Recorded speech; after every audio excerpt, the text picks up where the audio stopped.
Good afternoon, guys. My name is Lawrence, and I'm here to talk about my favorite system, 13th Age. It is a system that is basically homage to D&D, made by Rob Heinsu and Jonathan Tweet, designers of 4th and 3rd. Okay, yes. So it's the love letter to D&D by the two guys who were in charge of 3rd and 4th. And I'm gonna basically the top is divided into sections. D&D, 13th Age, the love letter to D&D, the cooperative story generator, the game within the game, and the game's tools. Okay. So 13th Age is a D20 system. So everybody who's been running and playing D&D would be familiar with the setup. And what's interesting about this system is that it is a mishmash of what we know from Shadowrun, from Fate, and then place it in the D20 system. Okay, that's the next. So we have, as a homage to D&D, we have classic D20 dice, the classes, the races, your typical fighters, your typical wizards, rogues, your humans, your elves, your orcs. It has a level progression, so you have a maximum of 10 levels. And then we have the GM as a primary world builder and the rules arbiter. We have indie concept as well here, like the one unique thing, the backgrounds, icons, books, role-based abilities, and then we have cooperative story building and building forward. Okay. Will you explain each of those? Yes, I will. Yes. This is just an overview. You know about those? Next. Okay. Everyone knows these things. The D&D part is basically, since D&D, we have like 5 editions already, and we're all, I'm pretty sure that as GMs, we've been exposed to D&D at one point. And so, at least we're familiar with this. I'll be focusing more on the later part, which is more on the GM tools and how this can be used and how the system can be used for your games as well. So, as I mentioned earlier, all the classic classes are presented in 13th Age. For those who didn't like D&D 4th Ed, this actually basically they listened to what you had complaints on 4th Ed and they fixed it. Okay, so slow combat, the unkillability of players, the sobrang tied to grid. When your characters require battle mat, they fixed that in a way that used indie concepts. And then we have a greater emphasis on loose narrative than most editions of D&D. So if you remember your old school D&D where we used less of the grid and more of the theater of the mind, that's what's emphasized here. 5th Ed, I believe, goes back to this sort of gaming style. And then greater emphasis on high octane action combat. So we have their typical initiative. You have your mooks, or your minions, as in 4th Ed. Okay. So, next slide. Okay. Okay, here we go. So, 13th Age take concepts from the indie games and adapts them for the D20 table. For example, Fate's aspects. So, for those who aren't familiar with Fate, basically you create your own stat. In this case, instead of the skills, we have backgrounds. The background is basically, okay, this is your character, what was he like growing up? Who was he with? What was his situation that changed his life? So you can be a spy, you can be a craftsman, an artisan, you can be, what was one of your backgrounds, by the way, JD? Ixion. Astronaut. Ixion? I was thinking of that. Si Ixion ba? Temple Guardian. He has a temple guard. Actually, he does have. I know we're actually participating in a play by post, where where his character is an astronaut. So it's legit. Was an astronaut. Or was an astronaut. I believe my character there was gnome. That his background included being an apprentice to the blacksmith, one of the grand blacksmiths in Forge. And then the one unique thing here is technically almost word for word Fate aspect. The difference is that this is your niche protection. What you do, what you say as a one unique thing, with you cooperate with the GM of course, but basically what you say happens. Let's say I have a player whose one unique thing was she was soul bound to the Archmage. So the most power, let's say Elminster is dead and his soul is with you. It's that sort of parang level of what do you call this? Uniqueness. Yes. It's a narrative it's a narrative boost to your character. Makes you unique. Just in the same way, like example in the Lord of the Rings. What is Frodo's unique thing? What makes him different from all the other hobbits? Sam.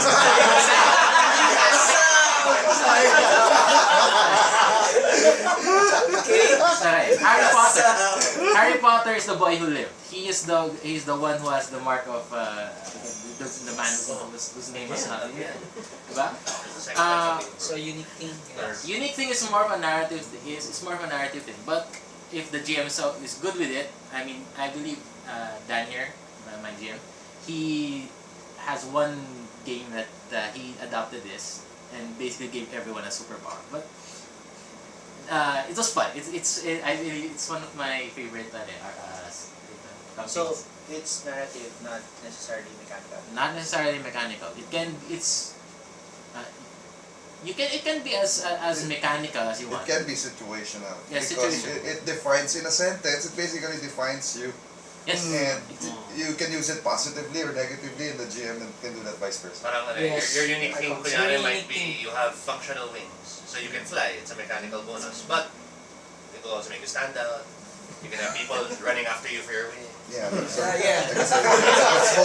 It's both positive and negative. It depends upon the story of the campaign. And then of course, because this is operative story build, which I'll work with later, the GM will want to ask questions about, let's say, functional wings. What are your wings made of? Why are you able to fly? If it's how did you get it? Is there any problems with it? Let's say you're a level 1 character, so are you able to use it normally? And what is it taxing on your part? It's a really free form thing that, for me, it can drive an entire campaign. In fact, I believe the campaign that we're in with Ixion in particular, part of it was derived from the characters' unique things. One of them is a fallen, what do you call this? Diplomat. He's now a thug, and I believe there was a prophecy related to her. And then Ixion is supposed to be the first centaur in the land, which basically eliminated all the centaurs from my company.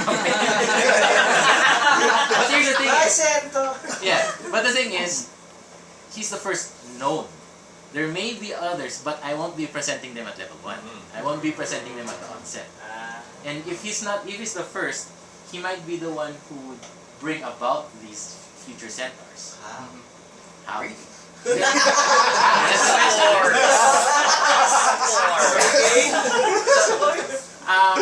Every time his character dies, I ask him, Centaur's board.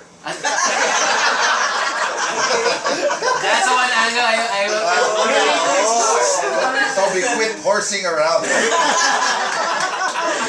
Okay, so yeah, I asked him there was this one time I asked him, JB, okay, how were you created? He said using the hair of the stallion, the first horse. Okay, so because of his unique thing, because we were talking about his unique thing, suddenly an icon is born. Somebody from a different time period that was influential.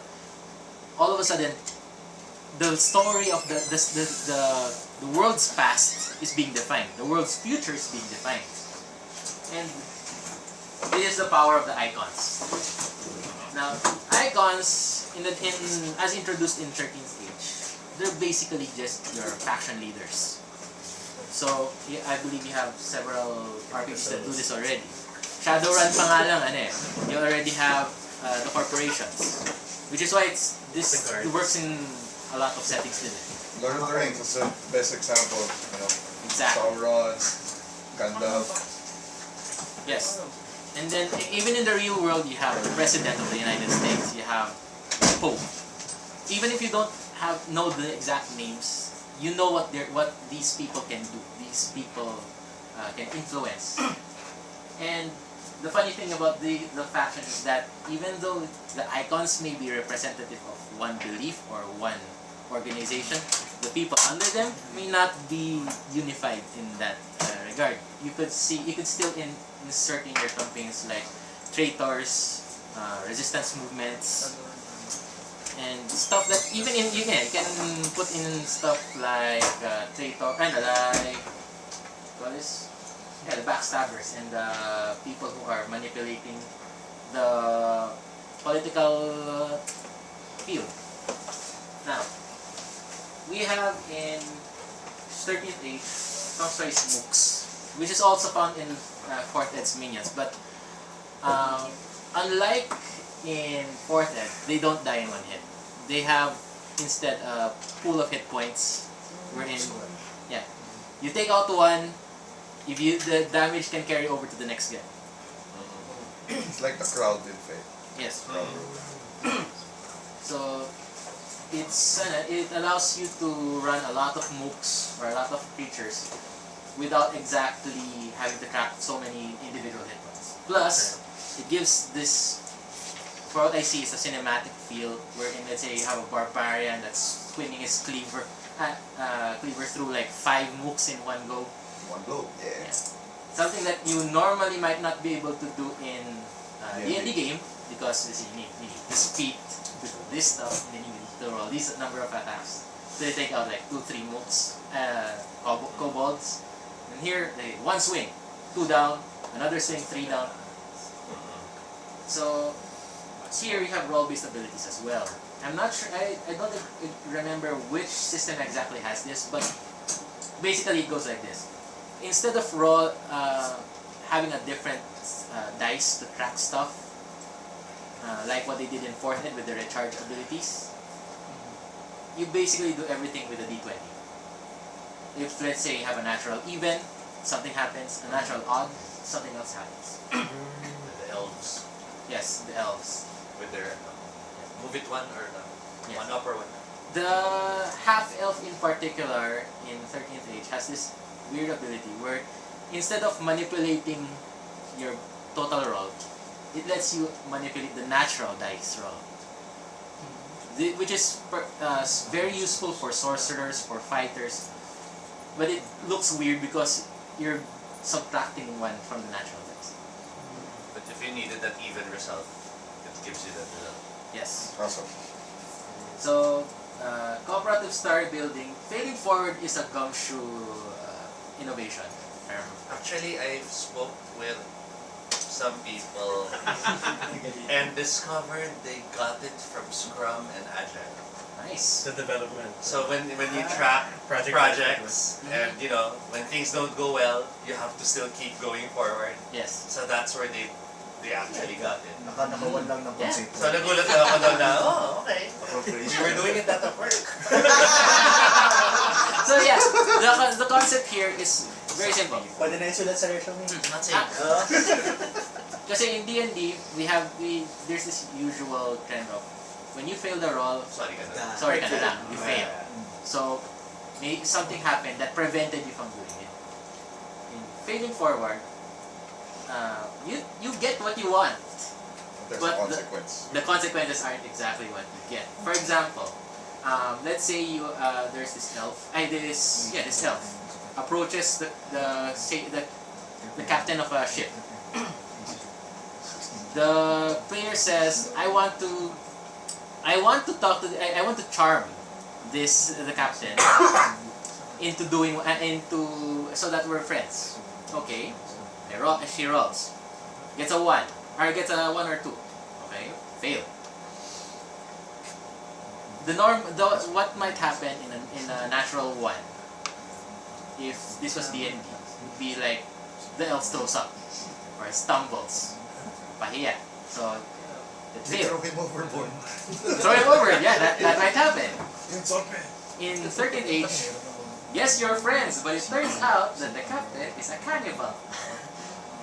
So you're now, yeah, yeah. So you always you always get what you want, but you may not always want what you get. Okay. Okay. So next. So as a cooperative story generator, 13th Age allows players and GMs to work together in creating the world, the narrative, and the action. I believe this will be done a lot more in Fate, especially later, but this is something that, the way I see it, 13th Age is like a gateway between the indie and D&D. Okay. This is something, I remember reading that as one of the goals of 5th Ed, but frankly, not saying, not Wala pa sa'yo. But the thing is, It's on tape! I feel that 13th Age better represents that as a concept. Kasi, while 5th Ed does have its innovations, it doesn't really show much of what the indie systems have. For example, in the icons, the factions, the best that we have in 5th Ed is the factions in yeah. But they're basically the at most they're like the Mr. Johnsons. Yes. And yet just your missions, and they influence you in another way. Here, basically, the default 13th Age is that every powerful organization, every powerful icon has reached their limit, and everybody's at an it's like in everybody has their guns trained at each other, and nobody can shoot because once they fire, somebody else fires, everything goes to hell. Mutually assured instruction. And It's it's a Mexican standoff. Mexican standoff, and it's the player's job to mess up that Mexican standoff. That's which I will elaborate on with the game within a game of 13th Age. The one unique thing, I mentioned this earlier, defining fate of a character which can grow as a narrative develops. Let's say you were a dragon in the first age, okay? But you're level 1, what happened? I lost control. I'm trying to recover my memory. Okay, so as you grow as a character, you might be able to gain dragon breath, but now you might have just scales on your arm. And bad breath for now. So for Getting there. Slowly, slowly. You need to relight your form. So, it's so defining of a character. It may actually expand. Like I said earlier, it may define the entire campaign. For example, one of the icons in the 13th Age is the Archmage. Basically, your Elminster, your Gandalf. And the unique thing earlier was soulbound to the Archmage. So the Archmage is dead. The Archmage is the protector of the realm. Without him, all the wars are beginning to fail.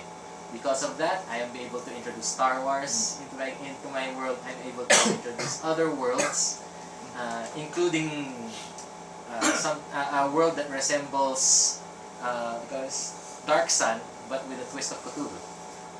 So I was able to do all that because of somebody's unique thing that basically was done on the fly.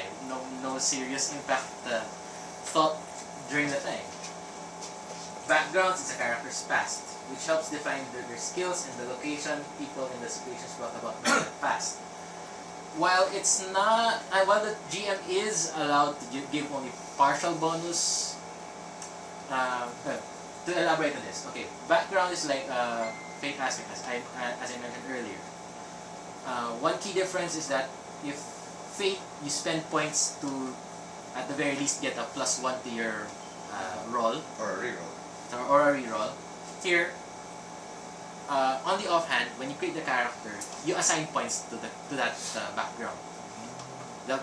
My rule of thumb is basically the more influential the background, the more powerful the background, the higher the point that you give.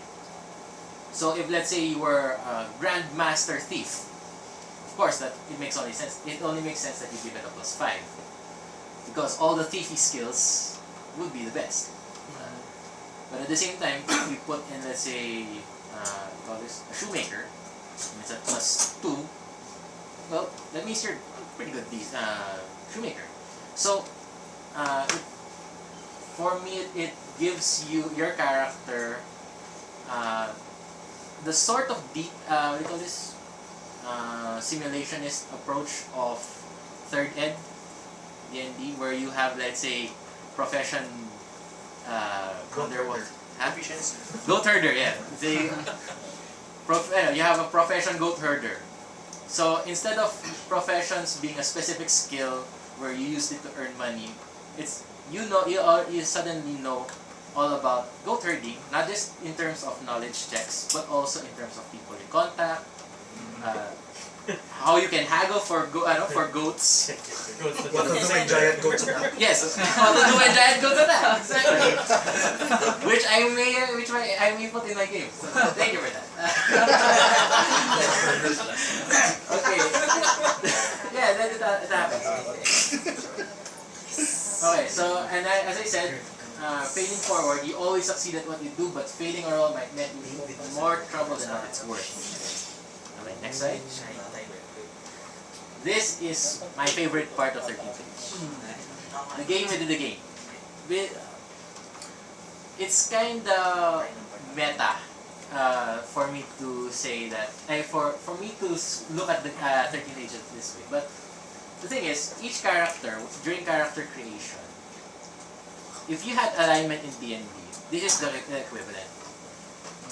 You at the start of the game, you are supposed to assign yourself points based on how you are going to be aligned with somebody or how they are going to react to you sometimes. For example, there is the Dragon Emperor. He's the he's the Lord of the land. And you are a rebel. Okay, you're a rebel. That's your background. But you know a lot of contacts. You know a lot of people in the realm that are also rebelling against the Dragon Emperor. So now you have a negative relationship with him, which he can put up to 3 points. Interestingly enough, Shadowrun has an influence here, because whenever the GM asks you to roll your relationship dice, you roll a number of d6s equal to your relationship points. So just like in Shadowrun, 1 point is 1d6, 3 points is 3d6. And just like in Shadowrun, whenever you roll a 5 or a 6, you get a benefit. If it's the difference is that unlike in Shadowrun where 5 or 6 is a hit, automatic, good roll. If it's a 6 here, it's a benefit. If it's a 5, there's a complication. And the complication can be as crazy as in Shadowrun. So, example, I did this with my game with JB here. One of the players, I believe it was you who rolled that 6. I know that 5, where an owlbear came into the game. Yeah. So yeah, Someone. yeah, he basically summoned an owlbear. And the fun thing about this is like it's a Deus Ex Machina that's player control. If the GM allows it. So because there was dramatic tension, everybody's being TPK'd. Yeah, everybody's dying left and right. So I said, okay, there's because it's a very big problem with the group. Okay, roll your relationship dice.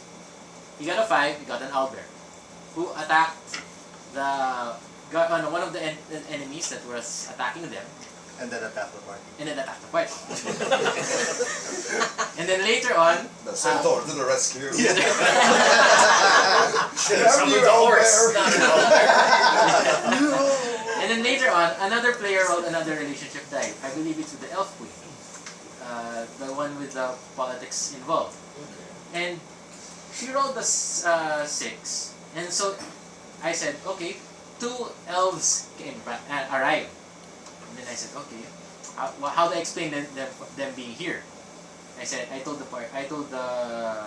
group, you see, these guys are looking at you, and you say, have you seen an owlbear pass by?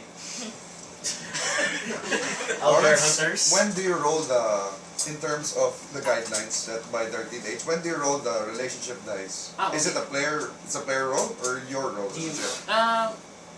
There are 2, by default there are 2 times when this is rolled. One is at the start of every session, wherein Lahat ng player? yes, all the players, Okay. and then on a 5 or a 6, the player keeps that roll. If it's a 5 and a 6, it's even better. So who decides, collaborative, mag-usap kayo ng GM ng player, kung ano yung mangyayari? Or By vote. Pwedeng both. It's okay. it's really up to the group. Usually I provide suggestions for the complications, and then for the positive benefits from the player mismo. Alright. Kasi collaborative din yung parang when do you cash in the result. When is it triggered? Yeah. Parang yun. That's also one thing about Awesome. when you roll it at the start of the game, or sometimes at the end of the game, depending on if the GM is comfortable with improvisation. Kasi if you roll at the start, you don't know when they'll cash it in, so you're always on your toes. So it provides new story Yes. material. No? Oh, wow. Exactly.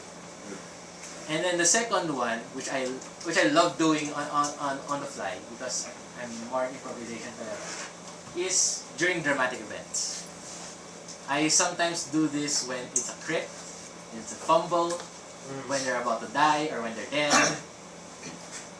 So anything that I would say is crowning moment of awesome. Epic. Epic, Epic yes. death. Yeah, epic death, epic crit, anything that would say gives the entire scene something that would benefit or complicate the situation. Oh, I got it. Okay, so backgrounds. So this is the game that challenges the player's storytelling skills. I've been working with JB on this one with his character Ixion. But basically, in 13th age, you can have backgrounds like spy, Dwarven Games champion, escapee from the circles of hell, and all of these backgrounds may or may not be used in particular situations, depending on which makes more sense. So, if example, thief lifting 10 barbells at the same time, that's kind of hard to believe. But the thing is, with backgrounds, the player is given the option to do what everybody did with use rope and other vague skills in D&D, and basically craft a story on how that background or how that skill matters. So, example, thief. Your background is a thief. You're a fighter. And you're supposed to be dragging this boat out of the water. You want to use your background skill as a thief. Doesn't make sense until you say, but GM, when I was running this run with my friends at my guild, I used to lift all these loot all the time. So what was the loot? As a GM asks more questions, how's the loot? What other complications took place? Each time you answer the question, you're building the story. You're building the background story of the character. You're building the campaign world. So this is why it's so interesting to hear or to discuss with players what their backgrounds are in detail. So a thief, okay, normal. But if let's say you're a member of the Bloodstained Guild, well, what's the Bloodstained Guild? Where are they located? What are their specialties? You as the player builds up the character using his smooth talking basically. So the GM has more material to use against the players later. 15 minutes. 15 minutes. You have Okay. 15 minutes left. Okay. Then we'll for questions. Sure. Let's go. Next. Next slide. Next slide.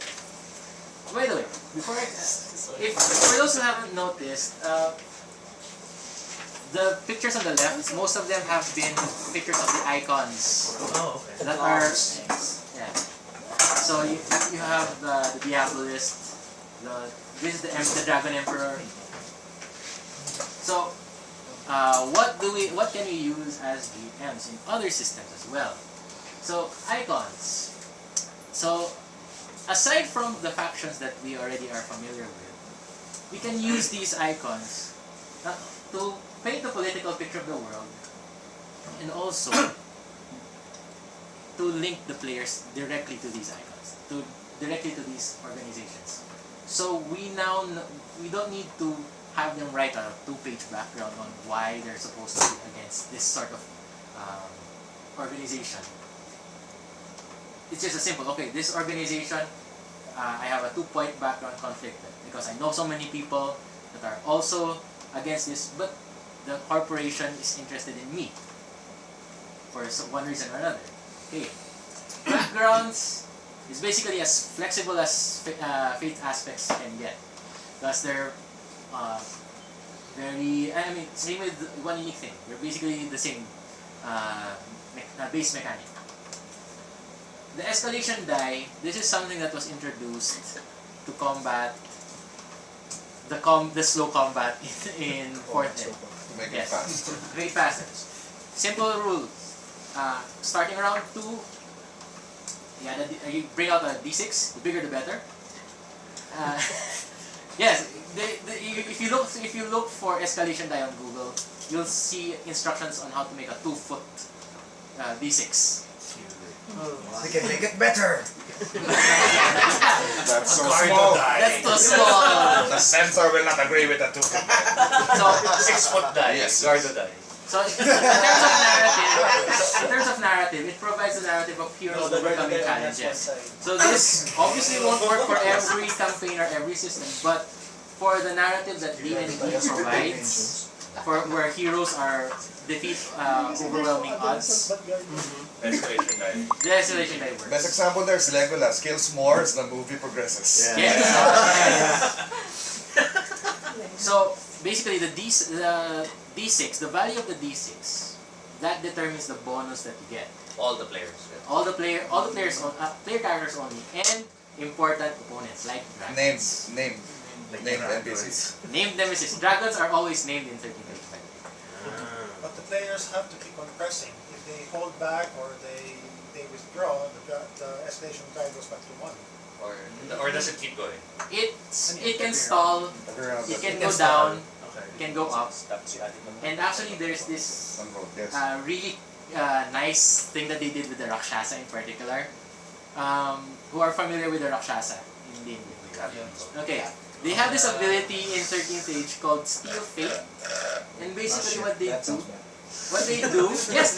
do, that they wait until the escalation die is at a certain value, like a 4, 5, 6, And then they take it. and then they steal it. They literally remove it from the players and use it against the players. But 90% it doesn't revert. It just stays there until the maximum of 6. Yes, since There are also abilities that are tied to the escalation die, right? right.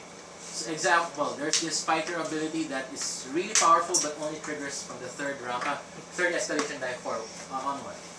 Speaking of fighters, they have in 13th Age, they are very different from your typical fighter. While fighters in Pathfinder, D&D, they typically have more feats. Here they have flexible attacks. In flexible attacks, it simplifies the charging abilities by combining it with the D20 rolls. So if you had fighters, if you have monsters in 4th Ed where they had the D6, the recharge roll, they remove that, place it in the D20, And then, what I find fun about flexible attacks, I always tell this to my players who play fighters and bards and those who use flexible attacks in general. Always roll your attack before describing what your attack is. That way, if it's a kasi ganito eh, there's this they have you can get a build. Let's say example, carbon opening, which triggers every natural odd roll. You have another attack that triggers every even roll. So even on a natural one, I can say I missed, but I was setting up for a crit. Yeah, that's the reason why I did roll a natural one isn't because I fumbled. It's because I was setting up for a crit. So I was carving an opening. So you always look cool with flexible attacks. You just have to remember that you roll before you describe your attack. So fail forward. This is based more of a jamming philosophy than an actual mechanic. Yes. So let the story always move forward. If you like your simulationist approach, no need to add this. But if you love your narrative, if you want the story to always move forward, you might want to consider using this instead of, say, rolling a fail a perception check. You didn't see anything, and it turns out it was a story critical thing that they missed. Sayang naman. This one, I'll show you the fill in the blanks world later. Instead of creating a pre-built world to strip from or a completely blank map to fill in, key locations are filled in with small details open to interpretation or filling in. Next slide. 8 minutes left. Okay. Yeah, plenty. Okay. Wow. So this is the world of 13th Age. By the way, the intriguing thing about how 13th Age was designed is that it's not only a system, it's also a setting at the same time. 13th Age is the 13th age of the Dragon Empire. So the history of the world is somewhat tied to the entire system. You have the icons ranging from the capital city of Axis to Horizon, the city of magic, Santa Cora, the city of religion. And then the history of the world is basically laid out here, and especially if you travel through the cities. So are you using that in your campaign? I use it in like every campaign of mine. And it's never the same. As the designers mentioned, they intentionally left out, and you notice it's very bland, say for key cities and key locations. This is because you are free to put in every location that you want. You want to put in a dozen or so cities here? Fine. Go. This because this is what is? Yeah, the giant walk. This is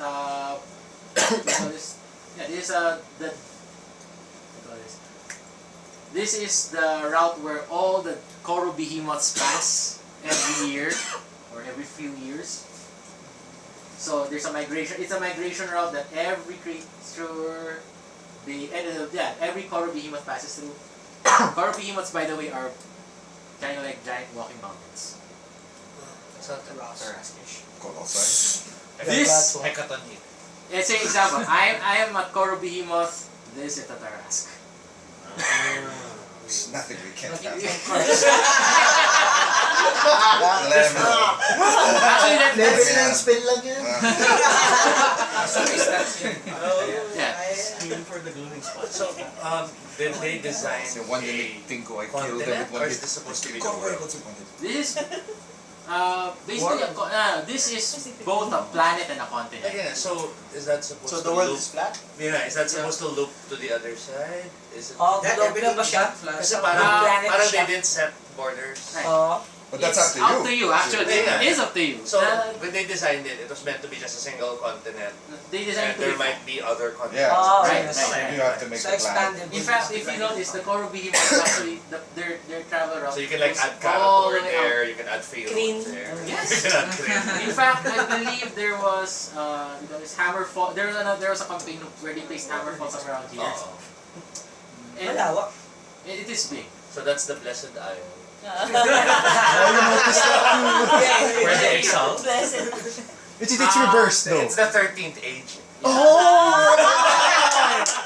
It's not third age tapos. Right! I actually have players that we call this, they add to the history by mentioning how their characters are related to icons and locations from the 12th Then if age, you move it 11th forward, age. it's Numenera.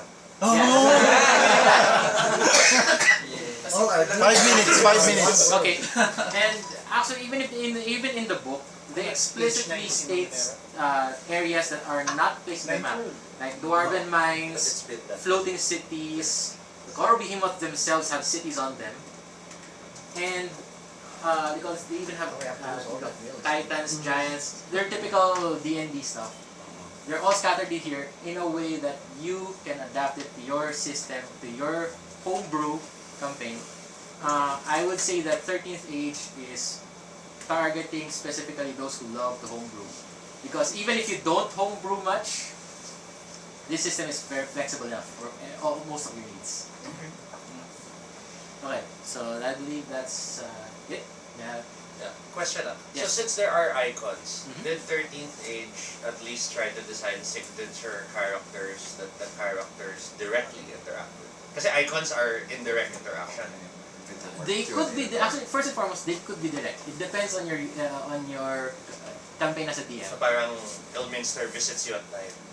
Yeah. But the thing is, Sounds creepy. but the thing is, it's a nice way to mention that. That's how centaurs are Okay. made. Kasi there is actually a section in the book discussing icons as gods. Yes, something like that. So you have a choice on the default setting is that gods are very distant. So if you're a cleric, you may actually choose to be an atheist if you want, but So parang the icons are the Pope. Wow. yeah, the icons are the priestess is by default is actually kind of like the Pope for all religions. But yeah, you can make them living embodiments of deities, gathering power directly from them. So if it can scale up, I'm pretty sure you can scale it down. In fact, that's why I have players scaling icons, especially at high level. They're not untouchable, but they're very difficult to touch. Unless they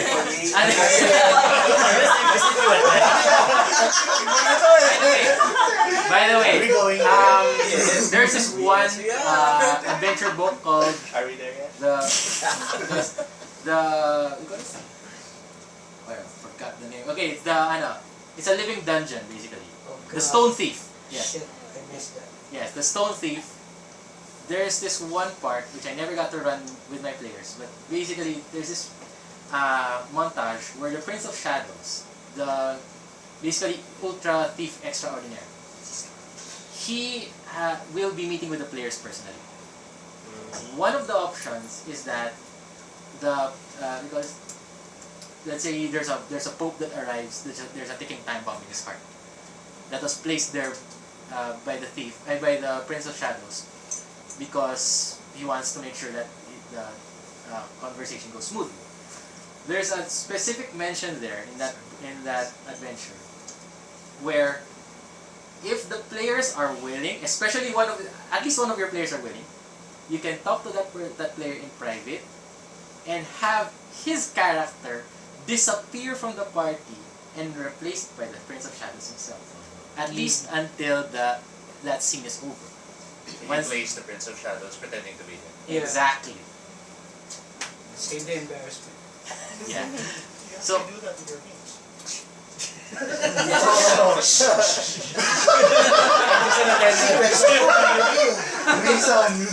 By the way, there's this one mechanic that going with a game within a game earlier.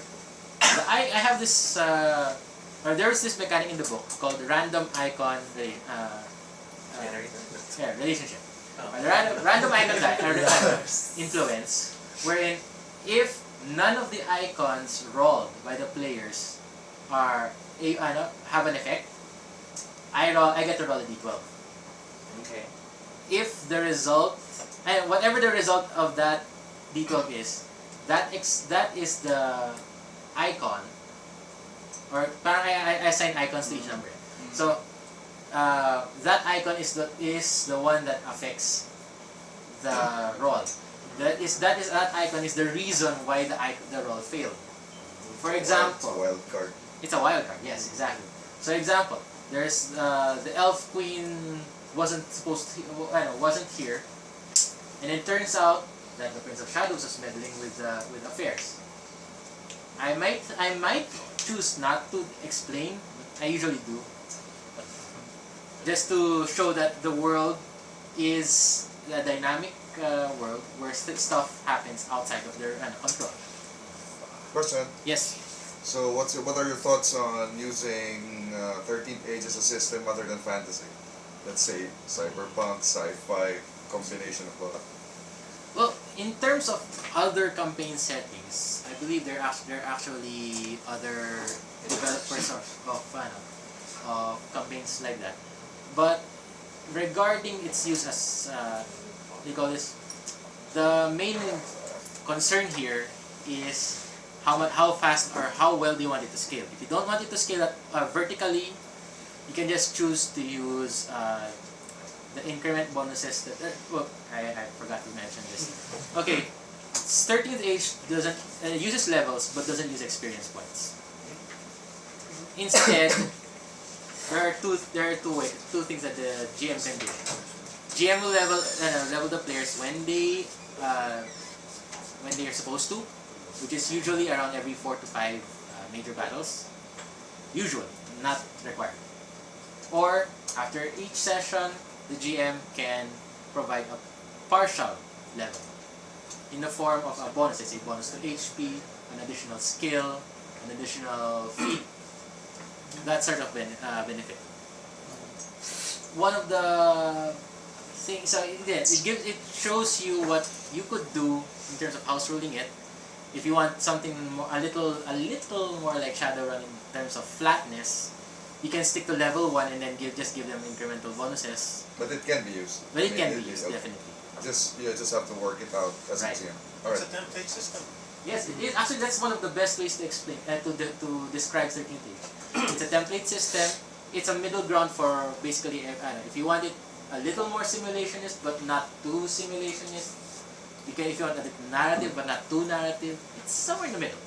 Well, before 5th Ed, my Pathfinder game had elements of all these indie games and even 13th Age to some extent. So I had one unique things, backgrounds, and so I got like all the best from.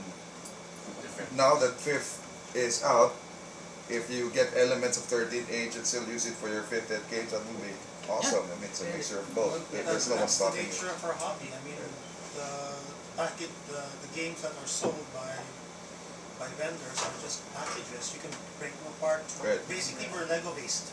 Right. Right? And your mileage will always vary. Speaking of 13th Age and 5th Ed, one of the first things I love to house rule there is I'm replacing the background of 5th Ed because I'm not really a fan of skill sets. So instead, I just give them what do you call this? Catch all background. Catch all na lang. And Catch then all background lang. the players will just describe how their background applies. that's what I do then for my 5th Ed. So from Pathfinder we changed to 5th Ed, house ruled in that Mix time. them. The best. So yeah. Any more questions? Alright, that's Thank it. Alright, thank you.